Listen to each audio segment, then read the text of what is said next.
Quiero invitarte a abrir la palabra de Dios en la primera carta de Juan. Vamos a leer el verso 5. Nada más leamos desde el verso 5 hasta el verso 10. Vamos a leerlo en el nombre del Padre, del Hijo y del Espíritu Santo. Dice la Escritura de la siguiente forma. Este es el mensaje que hemos oído de Él y os anunciamos. Dios es luz y no hay ningunas tinieblas en Él. Si decimos que tenemos comunión con Él y andamos en tinieblas, mentimos y no practicamos la verdad. Pero si andamos en luz, como Él está en luz, tenemos comunión los unos con los otros y la sangre de Jesucristo, su Hijo, nos limpia de todo pecado. Si decimos que no tenemos pecado, pues nos engañamos a nosotros mismos y la verdad no está en nosotros. Si confesamos nuestros pecados, Él es fiel y justo para perdonar nuestros pecados, para limpiarnos de toda maldad. Verso 10. Si decimos que no hemos pecado, le hacemos a Él mentiroso y su palabra no está en nosotros. Amén. ¿Cuántos dan gracias a Dios por su palabra? Quiero platicarles de un tema que ha estado bendiciendo mi vida desde hace mucho tiempo. Realmente este mensaje que quiero compartir con usted ha sido de bendición para mi vida y de otras personas. Lo he titulado De la oscuridad a la luz. Hablemos del significado de la vida cristiana en el contexto de que Dios nos ha llamado de oscuridad hacia la luz. La vida cristiana no es una vida que se confunde con una vida oscura. La vida cristiana está a la luz de los ojos de Dios. La vida cristiana está a la luz de la verdad de Dios. Por supuesto, somos cartas abiertas delante de Dios. ¿Cuántos dan gloria al Señor? Así que no podemos perseverar en lo que a Dios no le agrada porque sencillamente significa que estamos en tinieblas. Y tal como lo acabamos de leer, si realmente vivimos para Dios, vivimos en la luz de Dios. No es que seamos muy buenos, en realidad no hay nada diferente de ti, de mí, no hay nada que nos haga especiales con la gente que no conoce de Dios. Somos exactamente iguales. Sin embargo, hay una diferencia que radica en el corazón de los que amamos a Dios, y es que la luz de Cristo habita dentro de nuestro corazón. ¿Cuántos dan gloria al Señor? Quiero leer nada más para añadir a esto. La carta de Efesios capítulo 5, verso 8, cita de la siguiente forma. Dice, porque en otro tiempo erais tinieblas, mas ahora sois luz en el Señor. Entonces andad como hijos de luz. Algo que enseñaba en las reuniones pasadas es que no hay nadie que pueda levantar su mano y decir, no le he fallado a Dios. No hay nadie de nosotros que realmente tenga un historial, una hoja de vida limpia delante de Dios. Porque por cuanto todos hemos pecado, hemos sido destituidos de la gloria de Dios. Esto significa que todo ser humano necesita un Salvador, y ese Salvador no es nada más que el Hijo de Dios, Cristo Jesús. ¿Cuántos dan gloria al Señor? El apóstol Pablo recalca aquí, en otro tiempo, por supuesto se refiere al pasado. No me siento yo orgulloso de mi pasado. Muchos hombres de Dios y mujeres de Dios no se sienten orgullosas de su pasado, por supuesto. Hemos cometido cientos de errores de los cuales no podemos sentirnos orgullosos. Sin embargo, la vida cristiana no se trata de tu pasado. Hay gente que dice, yo hace 3 años le entregué mi vida a Jesús. Yo hace mucho tiempo soy cristiano. Algunos dirían, yo crecí en un hogar cristiano. Pero esto no es una manera en la que los autores bíblicos se expresaron. Nadie se refería a su pasado. No importa si tú has venido a la iglesia muchas veces, si conoces la Biblia de tapa a tapa. Eso no significa nada si tu presente, si tu realidad no es realmente iluminada por la luz de Cristo.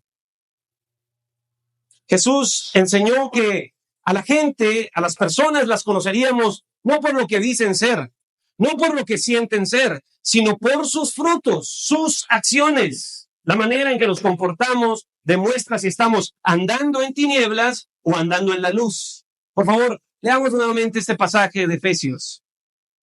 Carta a los Efesios 5, verso 8. En otro tiempo erais tinieblas, mas ahora Eso es una realidad. Mas ahora sois luz en el Señor. Entonces, andad como hijos de luz. Sé que se ha enseñado mucho tiempo de que todos somos hijos de Dios. Cualquiera de los seres humanos se puede sentir de alguna manera hijo de Dios, en el sentido de que Dios es padre de toda la creación. Pero en el sentido más estricto, ser hijo de Dios realmente significa estar en la luz. Permítame resumirlo en unas palabras muy específicas de Jesús en el Evangelio, cuando él dijo, refiriéndose a un grupo especial, no creo que haya otro grupo al cual Jesús le hablara de manera tan violenta. Ese grupo son los fariseos en el Nuevo Testamento. Y Jesús les dice, vosotros sois hijos de vuestro padre el diablo, porque hacéis las obras de vuestro padre. A ver, escuche usted por un momento al Rey de Reyes, a Jesús decir estas palabras tan violentas, pienso yo. ¿Acaso no todos somos amados por Dios? ¿Acaso no todos somos hijos de Dios? Por supuesto que Jesús deja en claro de que no. Cuando servimos al padre de la mentira, nos comportamos como hijos de las tinieblas. Pero cuando servimos al padre de la luz, andamos como cristianos. O estás en tinieblas o estás en luz. La vida cristiana es andar en luz. ¿Cuántos dan gloria a Dios? ¿Cuántos saben que Dios es misericordioso? Mira, hermano y amigo, todo el tiempo Dios es misericordioso. Hoy te levantaste, desayunaste. Si estás en ayuno, puedes experimentar la misericordia de Dios de muchas otras formas. Estás respirando, tienes bienestar. Yo no sé, a todos los que yo alcanzo a ver se ven muy guapos y guapas. Significa que es misericordia de Dios que hoy estés así como estás. La tranquilidad que puedes experimentar en este momento no es nada más que misericordia de Dios. La Biblia lo define de una manera sencilla. Dios hace salir el sol sobre ¿qué? Buenos y malos. Dios es misericordioso con todos. Sin embargo, hay un atributo de Dios que no siempre se da. Y me refiero, precisamente a esto, la misericordia de Dios. ¿En qué sentido? Cuando pensamos que Dios, además de ser misericordioso, es justo, la Biblia enseña, Dios hace misericordia a quien quiere y cuando quiere. No podemos obligar a Dios con una oración, Señor, sáname y me sanas porque me tienes que sanar. No, Dios te sana cuando le plazca. He visto milagros, he visto señales de Dios a favor de su pueblo en respuesta a la oración, pero también he visto cómo, desde mi perspectiva humana, Dios se tarda en hacer algo. Le pasó a los israelitas. ¿Sabe cuánto tiempo duraron los israelitas en Egipto? Siendo esclavos, padeciendo dificultades. ¿Cuánto tiempo? A ver, Dios, eso es algo de lo que yo me cuestiono, Señor. 400 años pasaron para libertarlos. Y es que Dios hace misericordia cuando quiere hacerla. No es algo que podamos controlar. Él es misericordioso. Pero Dios también es justo. Si Dios decidiese hacer justicia en este momento, por supuesto que nos iría muy mal, porque la justicia de Dios nos juzgaría de acuerdo a nuestra obediencia, de acuerdo a nuestras obras, y no hemos hecho la voluntad de Dios.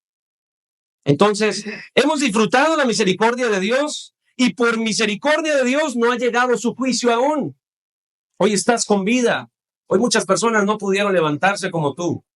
Y hoy yo soy de los que creo, el infierno y el cielo están llenos de pecadores.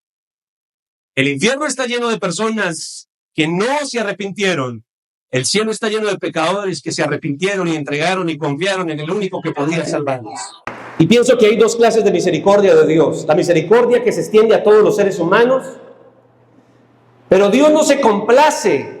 El hecho de que Dios tenga misericordia contigo no quiere decir que esté complacido de todo lo que hacemos. A mí me encanta el pasaje del Evangelio donde Jesús fue a ser bautizado por Juan el Bautista. ¿Sí lo recuerdan? ¿Cuál fue la voz que se oyó en el cielo? ¿Qué decía esa voz? La voz del Padre citaba, este es mi Hijo amado en el cual tengo ¿qué? La pregunta del millón o la pregunta importante es, ¿De cuántos de nosotros Dios puede decir lo mismo? ¿Será que Dios puede decir, este es mi hijo, mi hija amada en el cual yo me complazco? El hecho de que estés respirando, estés bien, no significa que estés agradando a Dios. Se ha enseñado una teología muy equivocada cuando se piensa que el que tiene más dinero es porque está agradando a Dios. Eso es falso. Hay gente que mide la bendición de Dios por bienes materiales. Y déjeme decirle, está supremamente equivocado. Porque el hecho de que haya abundancia material en tu casa no significa que Dios se complazca. En México visité lugares, ahí en Tijuana, ahí en Navojoa, Sonora, hombres muy pudientes y adinerados, pero estoy convencido de que eran hombres que aborrecían a Dios. Gente que vive solo para su propio placer, ignorando el mensaje de Dios, ignorando la verdad de Dios. Entonces, realmente la misericordia de Dios es para todos, pero Dios no se complace de todos.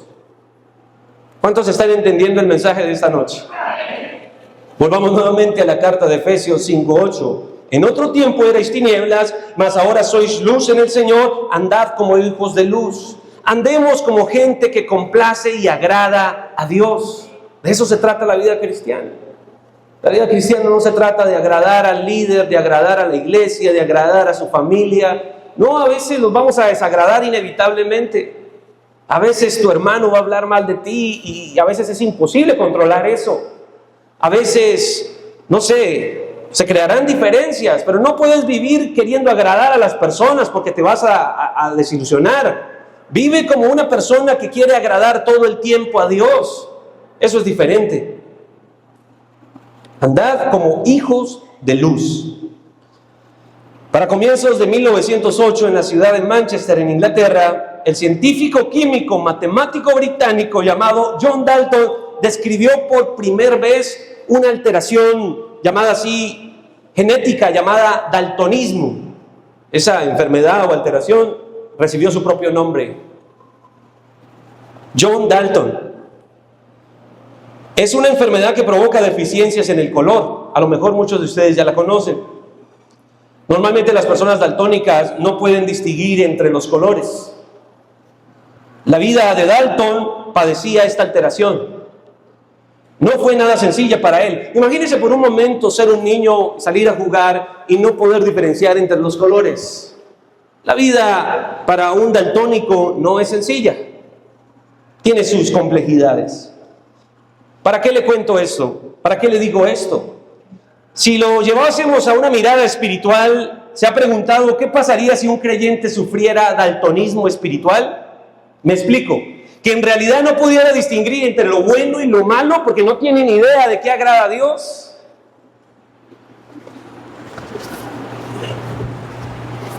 Y esto es precisamente lo que el profeta Isaías en el capítulo 5, verso 20 enseña. Acompáñenme al libro de Isaías, capítulo 5. Hay un daltonismo espiritual. Nos pasa muchas veces que no diferenciamos entre la verdad de Dios y el engaño del mundo. Confundimos comúnmente nuestros propios deseos y caprichos con los deseos de Dios. Me hace recordar una anécdota bien graciosa. Cuando estuve trabajando como pastor hace unos años aquí en esta hermosa iglesia, pude liderar a algunos jóvenes. Y recuerdo que había uno muy curioso, no le voy a dar el nombre, pero aquel joven llegó un día diciéndome: pastor, estoy sorprendido, estoy feliz. ¿Por qué? Dios me habló. Dios te habló, genial. ¿Qué te dijo? ¿Qué? Me dijo que la chica de allá de rojo era mi futura esposa. ¿Cómo sabes que Dios te dijo eso? Primero, porque yo le dije: Señor, que sea una señal que venga de rojo. Segundo, porque está bien guapa. Dios no se equivoca. Yo lo miré y no sabía si reírme, ¿no? Así como usted. Pero nos pasa muy seguido. Confundimos lo que deseamos con la voluntad de Dios y a veces nos desilusionamos, ¿no? Señor, pero tú me habías dado esa promesa que me ibas a dar ese carro y mira el carro que me llegó. y nos quejamos, pero creo que confundimos lo que es realmente la voluntad de Dios y nuestros propios deseos. No sé si le ha pasado a usted, pero a mí me ha pasado. ¿Qué dice el profeta Isaías respecto a este tema? Hay de los que a lo malo dicen bueno, hay de los que a lo bueno malo, que hacen de la luz tinieblas y de las tinieblas luz, que ponen lo amargo por dulce y lo dulce por amargo. Isaías está profetizando contra el pecado de Israel. Y es que Israel era el pueblo de Dios, por supuesto, pero era un pueblo que no distinguía entre lo que Dios quería de ellos y lo que ellos deseaban. Y la metáfora que usa Isaías es sencilla. Ellos llaman a lo malo bueno. Quiero hacerle una pregunta a usted, si se ha puesto a pensar de pronto en esto. ¿Cuál es la diferencia entre la palabra ética y la palabra moral? ¿Qué diferencia hay entre estas dos palabras, ética y moral? Le voy a dar una idea. Algunos académicos piensan que la moral es algo que forma la sociedad. Y la ética tiene que ver con principios buenos que se pueden comprobar. Por ejemplo, es ético no robarle al vecino. ¿Qué pasa si lo robo? Me da un buen problema, ¿verdad? Entonces podemos comprobar con el paso del tiempo que hay cosas que realmente son perjudiciales o realmente son beneficiosas. Pero también, cuando una sociedad aprueba algo como si fuera bueno, cuando realmente tiene consecuencias nefastas, eso también sucede. En Estados Unidos, por ejemplo, hay estados, nosotros estamos cerca de Texas, cerca de Tucson, de Los Ángeles, y hemos oído de leyes que se aprueban en Estados Unidos donde hay lugar para cosas como el matrimonio igualitario. Cosas como estas están siendo aprobadas como cosas buenas ante la ley americana. Quizás esto no es sorpresa, ya hemos oído noticias así, pero hubo una noticia que sí me sorprendió, no recuerdo exactamente el estado, pero ya hay lugares del mundo donde si un hombre se autopercibe como una niña de 10 años, el Estado aprueba eso. Imagínese un tipo de 40 años haciéndose pasar por una niña de 10 años entrando a un baño de niñas, solo porque hay que respetar los derechos particulares de él. No quiero entrar en estos temas que pueden ser polémicos y herir susceptibilidades. Lo único que intento decirle es que no siempre lo que tus amigos, lo que la sociedad aprueba, realmente tiene que ver con lo que a Dios le agrada. No siempre lo que el pastor dice que es bueno, necesariamente es lo que Dios dice que es bueno. Usted tiene que aprender a discernir entre aquellos hombres que dicen hablar de parte de Dios y realmente lo que es la palabra de Dios. Hay una gran diferencia ahí, tienes que analizar. A mis estudiantes o discípulos yo suelo recordarles, todo predicador tiene intenciones, todo. Lo malo no son que traigan intenciones, lo malo es qué tipo de intenciones se trae esta persona. Si a mí alguien me dice es que yo soy un hombre de Dios, pero tiene intenciones realmente que no tienen nada que ver con Dios, ¿será que esta persona tiene a Dios en su corazón? ¿Será que un ser humano que convence a otros de que Dios quiere una guerra realmente es la voluntad de Dios? Todos los días escépticos, ateos, suelen cuestionar la fe cristiana desde este punto, pero es un punto ignorante al acusar a la fe cristiana de ser una fe con pretensiones perversas, y no es así. El hombre muchas veces ha utilizado a Dios, se ha disfrazado de luz para aprobar sus perversiones.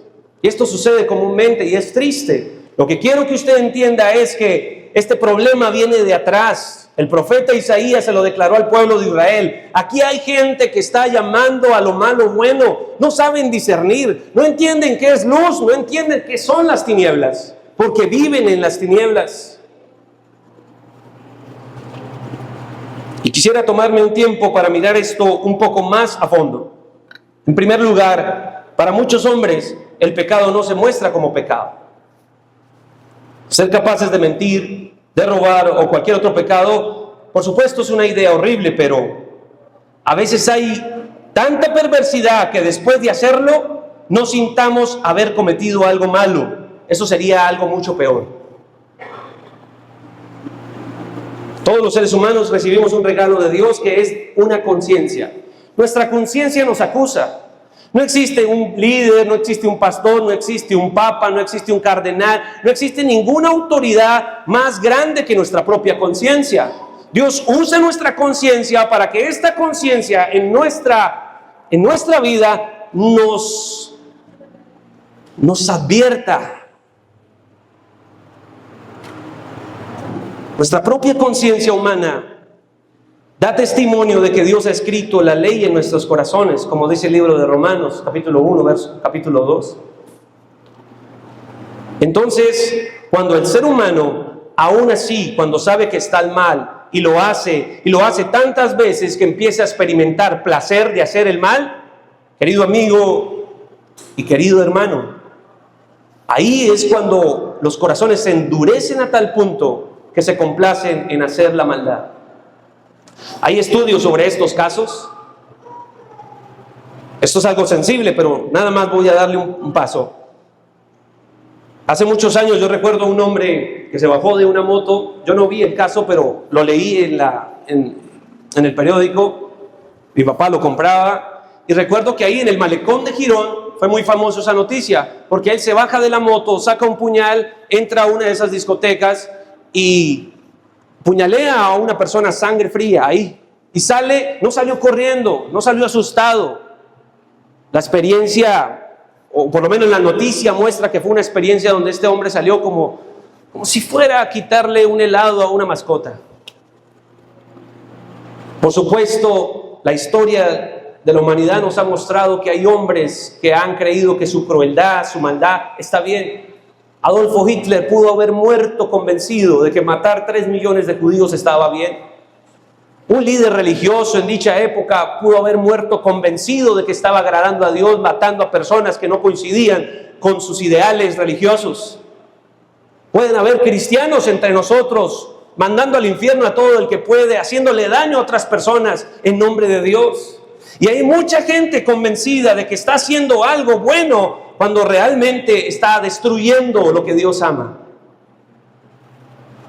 Necesitan un encuentro con el Salvador, así como el apóstol Pablo lo tuvo. Un convencimiento real de cuál es la voluntad de Dios. Para muchos hombres el pecado no se muestra pecado. Quiero leer una cita, por favor, en el Evangelio de Juan, capítulo 3, 19. No es un punto de vista particular mío. Es algo que enseñó Jesús en el Evangelio de Juan, capítulo 3. Versos 19 al 20.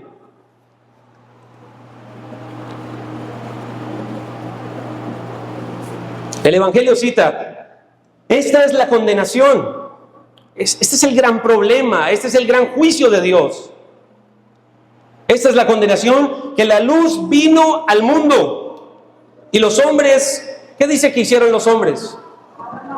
Amaron más las tinieblas que la luz, porque sus obras eran ¿qué?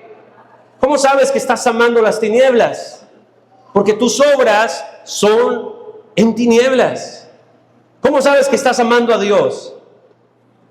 Porque todo aquel que hace lo malo aborrece la luz y no viene a la luz para que sus obras no sean reprendidas.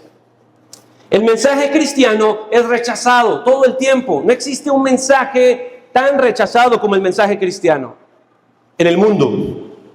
Tú puedes hablar de otros temas, puedes hablar de otras entidades religiosas, puedes hablar de filosofías, de política, pero no hay un mensaje que haya recibido tanto rechazo como el mensaje cristiano.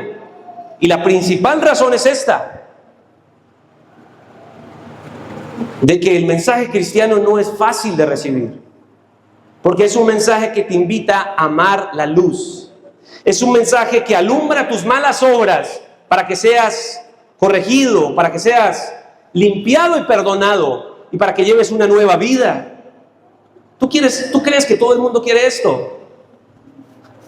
A mí me da risa porque pensamos que los mejores predicadores son los que llenan estadios hablando de que Dios les va a dar millones y pagar las deudas. Eso no es un predicador. El predicador del evangelio es aquel que predica la verdad que Cristo predicó. Y la verdad que Cristo predicó es que Él es la luz.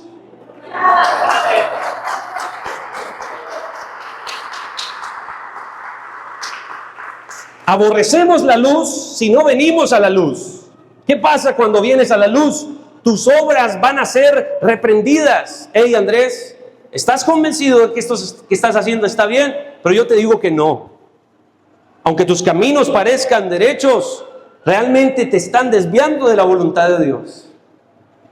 El Señor Jesús avisa, avisa y avisa. Hay un tema en el evangelio muy fuerte que es el tema del infierno. No voy a entrar en detalle ahí, pero una vez en estos días un joven me preguntó, ¿qué onda con ese tema del infierno, pastor? ¿Por qué como cristiano debería considerar esa idea tan difícil de aceptar? ¿Cómo un padre bueno va a crear un lugar como el infierno para sus hijos? Lo primero que le dije es, te equivocas al pensar que un padre bueno crea el infierno para sus hijos. El infierno no es un lugar diseñado para los hijos de Dios. Todo lo contrario, es un lugar para los hijos de las tinieblas. Le dije a este joven, ¿sabes? Si Jesús no hubiese hablado tanto sobre el infierno, a mí no me conviene creer en esa verdad espiritual que habla la Biblia. Pero por un ejemplo, te coloco un ejemplo. Imagínate que vas en tu vehículo por un camino y empiezan a aparecer señales de tránsito. Hey, no continúe, el camino termina. No continúe, peligro, peligro. Y encuentras una, encuentras dos, encuentras 3 señales, 4, 5. Un sinnúmero de señales que te advierten de que no continúes por ese camino. La pregunta es, ¿qué haríamos entonces? Hay tantas advertencias en el evangelio enseñadas por Jesús respecto al infierno como un lugar donde no van los hijos de la luz sino los hijos de las tinieblas, que sería un error muy grande ignorar esta verdad de Jesús. Fue mi respuesta para aquel joven. Pero volviendo a Juan capítulo 3, verso 19, todo aquel que hace lo malo aborrece la luz y no viene a la luz, porque no queremos que nuestras obras sean reprendidas. Es muy complejo esto, ¿no? Venir, acercarse al texto bíblico, buscar de Dios. A veces me pongo en el lugar del joven rico que narra el evangelio, ¿verdad? Crees que eres un hombre bueno, eres un hombre próspero, has cumplido la mayoría de los mandamientos y te acercas a Jesús y le platicas sobre esto. ¿Qué hay que hacer para entrar al reino de los cielos, Señor? Y Jesús le responde, ¿qué has hecho? Y Jesús siempre tiene algo más que decir. Aquel joven rico fue confrontado con su riqueza. La Biblia enseña que el joven rico amaba tanto sus riquezas que aun cuando tuvo la única oportunidad de seguir al Señor Jesús en persona, se entristeció y se fue y se apartó. Seguir a Jesús no es un tema muy cómodo. Realmente confronta, porque vienes a la luz y tus obras serán reprendidas. Empiezas a ser limpiado, empieza un proceso de Dios donde debes desaprender tus hábitos de maldad y empezar a construir nuevos hábitos que agradan a Dios. Hoy alguien muy cercano a mí me preguntó, ¿qué onda con la música mundana? Yo le dije, no existe la música mundana. No existe. Entonces, ¿qué tema con la música mundana? Le dije, mira, es así de sencillo. La Biblia enseña que hay conversaciones que corrompen el alma. Hay temas que pervierten la mente del creyente, que lo alejan de Dios. Y que como cristianos debemos procurar que, oye, ese tema no me gusta, no lo platiques conmigo, no me agrada, no me hace bien.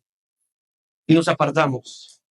Cuando como cristianos oímos una canción, pero esta canción está por debajeando a la mujer, maldiciendo a otro, me pregunto yo, ¿Qué provecho tenemos nosotros de escuchar un tema como esos? Aquí el tema no es ritmo. La Biblia nunca cuestiona el ritmo musical. Tú vas para República Dominicana, encuentras ¿qué? ¿Qué hay en República Dominicana? Costa Rica, puro reggaetón. Quizás las iglesias adorarán en reggaetón. Y es cultura. Tú vas a Medio Oriente y encontrarás música de Medio Oriente. Tú vas a Estados Unidos y encontrarás música. No es nunca el tema en cuestión bíblico es un ritmo musical. Realmente se trata del mensaje que toleramos, que aceptamos, que creemos. De eso se trata la vida cristiana. Déjame tratar de ilustrarlo más sencillo. ¿Estarías en una conversación donde hablan mal de tu señora madre? Por supuesto que no. No puedes tolerar ni 3 segundos de que alguien hable mal de tu mamá. Pero como hijos de Dios, muchas veces toleramos estar en medios donde continuamente se va en contra de Dios. Toleramos películas que pervierten y desfiguran lo que Dios quiere para nosotros. Toleramos muchas cosas. Nos damos cuenta de que el mundo aborrece la luz y a veces nos comportamos como el mundo. Esto es un llamado a la conciencia. Esto es un llamado a decir, Señor, tú eres la luz, ilumina mi corazón. El rey David decía, examíname, mira qué hay dentro de mí que no te agrada. Y si hay algo, Señor, convénceme, límpiame, purifícame. ¿Cuántos dan gloria en nombre de Dios? En gran medida nuestra incapacidad de ver el pecado como pecado surge de la suma de falsedades que el mundo nos ofrece como si no fuesen pecado. Hay una campaña de marketing muy fuerte en el mundo. Gracias a Dios se les está cayendo la agenda por otro lado. Disney, grandes corporaciones, el comercio mundial tiene una agenda que desvía la atención de los hijos de Dios, del evangelio, llevándonos a validar cosas que realmente nos destruyen. Jeremías capítulo 17, verso 9, dice lo siguiente: engañoso es el corazón más que todas las cosas. ¿Quieres saber si hay alguien engañoso? Ese alguien es tu propio corazón. Nuestro corazón nos engaña. Y hay frases cristianas, entre comillas, que la gente cree. Frases como ¿cuáles? Si te trae paz a tu corazón, es de Dios. Si te sientes bien en tu corazón, es el Señor. Yo conozco jóvenes que se sienten bien en las discotecas mientras fuman y consumen marihuana, droga. Yo conozco personas que están arruinando sus vidas, alejándose de Dios y se sienten tranquilos. ¿Qué es la paz? ¿Qué es sentir que estamos bien? No te confundas. Nuestro corazón muchas veces intenta engañarnos. Te pongo un ejemplo. ¿Cuándo fue la última vez que querías tomar una decisión y confiaste en tu corazón, en tu instinto? Y fracasaste. ¿Tu corazón te mintió o no? Entonces no podemos confiarnos en nuestro propio corazón. Aquí el llamado cristiano es: confía en el consejo de Jehová tu Dios. Confía en las palabras del Señor Jesús. Hay un familiar mío allá en México y me dijo, él es muy escéptico a las cosas de Dios y he aprendido a tener charlas con personas así. Me gusta. A veces entro a TikTok, a grupos que están cuestionando la Biblia, que están cuestionando a Dios, y me encanta poder participar en esas conversaciones cuando creo que puedo aportarles algo.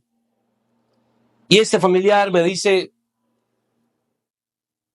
a mí me choca, dicen allá, ¿no? A mí me enfurece, me choca que los cristianos se creen personas santas. Me choca que son prepotentes, se creen mejor que nosotros. No me gusta eso de la gente cristiana. Y en segundo lugar, no me gusta ese tema de una iglesia. No hay una iglesia perfecta. ¿Para qué ser como ellos? Y cuestionaba. Por supuesto me hizo la pregunta a mí. Y le dije a él, entiendo tu furia, entiendo tu enojo, trato de comprender cómo te sientes. Y te doy la razón. Te doy la razón. Te doy la razón cuando has conocido personas que se comportan de esa manera. No romanticé el momento porque no sentí hacerlo. realmente le dije, pero estás equivocado también en algo. Estás equivocado en creer que el mensaje cristiano es a confiar en la iglesia. Estás equivocado al creer que el mensaje cristiano es a creer en líderes.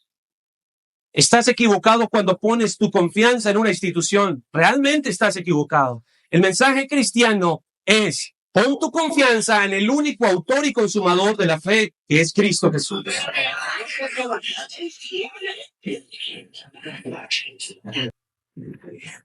Muchos de mis amigos ministros, jóvenes que sirvieron al Señor, jóvenes con dones y capacidades increíbles, veía yo cómo Dios los usaba. Hoy no están en la fe. Hoy están destruyendo sus vidas, alejándose de Dios. Y es triste ver cuando alguien que servía a Dios ahora ya no le sirve. Es triste ver cuando alguien se aparta de la fe. Pero quiero que entienda esto. Tu fe en Jesús solo va a permanecer si aprendes a confiar en Él. ¿Cuántos dan gloria al nombre del Señor? Engañoso es el corazón más que todas las cosas. Y nada más no es engañoso, también es perverso. De aquí que inventa muchas falsedades. Nuestro corazón nos engaña. Por eso no te fíes tanto de tu prudencia, de tu corazón. Fíate más bien de la palabra del Señor. Ella te va a corregir, ella te va a revelar la voluntad del Señor, ella va a enderezar tus pasos. Lucas capítulo 11, verso 35 dice: mira pues, no suceda que la luz que en ti hay sean tinieblas. En otras palabras, examínate. No sea que la fe que dices tener en Cristo realmente es algo meramente emocional, o se trate de una autoconfianza en ti mismo. La vida cristiana es depender en humildad, reconocer que no hay esperanza fuera de Cristo para ser salvo. Vamos a avanzar ya para ir terminando. ¿Cuántos están aprendiendo en esta noche? Oiga, no se sienta regañado, esto nos toca a todos, es un mensaje que intenta ir a su conciencia. Yo no espero que en este mensaje usted llore y se emocione, eso no sirve de nada. Yo quiero hoy predicarle con la palabra de Dios que este mensaje llegue a su conciencia. ¿Cómo puede arrepentirse un hombre de eso que no sabe que es pecado? ¿Cómo se va a humillar ante un Dios en relación a eso que no reconoce que sea malo a los ojos de Dios? ¿Cómo vamos a intentar vivir para Dios cuando no sabemos quién es el Dios de la Biblia? Eso me hace recordar cuando estaba de novio con Adalicia, con mi esposa. Yo la tenía muy lejos a ella. Sin embargo, me di la tarea de investigar qué le puede agradar a una muchacha como ella. Yo no puedo intentar agradar a alguien si realmente no sé lo que le agrada a esa persona. Tengo que preguntarme. Todo el tiempo oramos a Dios: Señor, mira lo que quiero. Pero la relación cristiana es: Señor, ¿qué quieres de mí? ¿Qué te agrada a ti?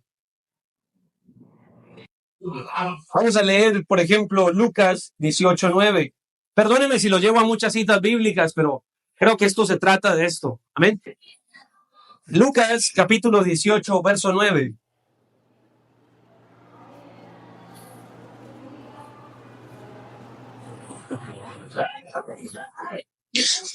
Yo creo que nosotros como seres humanos, el hombre tiene que aprender a renunciar a su propia justicia. Porque la peor mentira que hemos creído es que somos buenos. Yo le explicaba esto, creo que en la anterior predicación, ¿no? ¿Cuál es la diferencia entre el mensaje de la psicología moderna, la terapia, que no está del todo mal? ¿Cuál es la diferencia entre la psicología moderna y el mensaje cristiano? La psicología moderna eleva el yo, intenta recuperar la confianza en ti mismo, autoconfianza, autorrealización, invierten todas sus teorías en esto y te elevan. Pero el mensaje cristiano no hace eso. El mensaje cristiano dice realmente estás perdido sin Cristo. Realmente has ofendido a Dios con tu forma de vivir. ¿Realmente ha sido en contra de la voluntad de Dios? ¿Por qué Jesús vino a salvar a los perdidos? Sencillamente porque es la única clase de personas que hay. Todos los seres humanos estamos destituidos de la gloria de Dios y a través de Cristo podemos tener lugar en la eternidad. ¿Cuántos dan gloria al Señor? Vamos a leer, por ejemplo, esta parábola entre el fariseo y el publicano, dos grandes pecadores en el registro bíblico. Un fariseo era una especie de político, llamémoslo así. Era el grupo político más importante, influyente de su época. Estaba un fariseo y estaba también un publicano. El publicano era un recaudador de impuestos. Se acostumbraban muchos de ellos a ser estafadores. A veces cobraban un poquito más. Aquí tenemos dos grandes personajes. ¿Y qué dice la Biblia? El versículo 9 nos va a dar el contexto. Jesús dirige esta parábola a una clase de personas. ¿A quiénes? A unos que confiaban en sí mismos como justos y menospreciaban a los otros, dijo esta parábola. Imagínense a quién se las dedica el Señor. A gente con prepotencia, a gente que confiaba en sí mismos como justos. ¿Qué les dice Jesús? ¿Qué enseña en esta parábola? Dice lo siguiente, verso 10. Dos hombres subieron al templo a orar. Uno era fariseo y el otro era publicano. El fariseo puesto en pie oraba consigo mismo de esta manera. Este fariseo decía, Dios, te doy gracias porque no soy como los otros hombres, ladrones, injustos, adúlteros, ni aún como este publicano que está por acá. Verso 12. Yo ayuno 2 veces a la semana, doy diezmos de todo lo que gano. Verso 13, cambia el personaje. Mas el publicano, estando lejos, no quería ni aún alzar los ojos al cielo, sino que se golpeaba el pecho diciendo, Dios, sé propicio a mí, pecador. Jesús termina dando el resumen de esta parábola en el verso 14, al decir, os digo que éste descendió a su casa justificado antes que el otro, porque cualquiera que se enaltece será humillado, y el que se humilla será enaltecido. Yo le dije que hay dos clases de personas, los pecadores que se arrepienten y los pecadores que perseveran en el pecado. Los vemos en esta parábola, dos hombres que van a orar, pero uno es prepotente y se enaltece. R.C. Sproul, un gran pastor, murió no hace muchos años, solía hacer un retrato, una ilustración. En el infierno hay dos clases de personas. Está aquel pecador convencido de que está en ese lugar porque lo merece. Es gente que tuvo la oportunidad de escuchar el mensaje de esperanza, pero lo rechazó. Y aquellas personas estarán lamentándose haber rechazado a Cristo. Pero también habrán otro tipo de personas en el infierno. Y son aquellos que crujirán sus dientes. La expresión crujir los dientes se refiere a aquel que está lleno de ira y enojo. Alguien diría aquí coloquialmente, tiene rabia contra Dios. Estoy seguro que si yo llego a ir al infierno, Dios no lo quiera. Seré no de los que crujen los dientes, sino que seré de aquellos que saben que estarán ahí porque menospreciaron el mensaje de esperanza y salvación que Cristo ofrecía gratuitamente. Aquellos que se enaltecen serán humillados, pero aquellos que se humillan ante Dios, que reconocen que no son los más justos. Esta parábola Jesús se la dedicó a gente que creía que era buena, pero realmente solo hay dos tipos de personas, los que estamos viendo aquí, los que estaban junto a la cruz de Cristo. ¿Quiénes estaban junto a la cruz de Cristo? Un pecador que reconoció a Cristo y un pecador que simplemente se burló de Cristo, pero uno el mismo día se sentó y estuvo con Cristo. Del otro usted sabrá la historia. Vamos a finalizar ya con un punto porque estamos cortos de tiempo. Ya no estamos en tinieblas. Querido amigo, usted ha sido llamado a la luz de Cristo. Viva para el Señor, no viva para el mundo, no viva para sus deseos. Entonces usted vivirá en luz. Un cristiano que no piensa, no vive queriendo agradar, no vive pensando en agradar al hombre. Cuando un cristiano vive para agradar a los demás, se volverá un juguete de sus emociones, un prisionero de sus deseos, títere de su carne y víctima de sus propias concupiscencias. Romanos 8:12 dice, así que hermanos, deudores, somos no a la carne para que vivamos conforme a la carne, porque si vivimos conforme a la carne, moriremos. Mas si por el Espíritu hacéis morir las obras de la carne, viviréis. Porque todos los que son guiados por el Espíritu de Dios, estos son hijos de Dios. Pues no habéis recibido el espíritu de esclavitud para estar otra vez en temor, sino que habéis recibido el espíritu de adopción por el cual clamamos, Abba Padre. El Espíritu mismo nos convence, nos da testimonio a nuestro espíritu de que somos hijos de Dios. Este es un llamado a reconocer que necesitamos del Espíritu Santo de Dios para continuar, a reconocer que necesitamos estar bajo la luz de Cristo para ser iluminados, para ser personas que recibimos la gracia y el perdón de Dios. Si has pecado, posiblemente hoy, posiblemente hace poco, tengo una buena noticia para usted. Abogado tenemos para con el Padre a Jesucristo el justo. Los hijos de Dios tenemos una esperanza. Cuando le fallamos al Señor, venimos a Él en arrepentimiento. Él limpia nuestro corazón y Él nos levanta. Es la gran noticia del Evangelio.